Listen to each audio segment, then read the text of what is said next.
Hey guys, before buying everything guys, sometime doing like this probably fix the problem.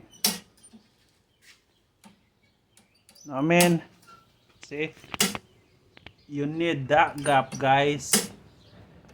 If this thing touch the flywheel, this lawnmower will not start at all. Sometime doing like this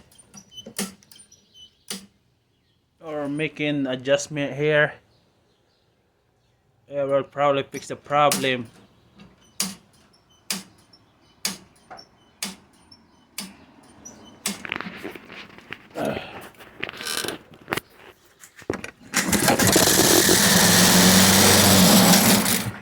Okay guys, there you go. Okay, hope this guy, for buying everything, make sure this part right here got a good gap.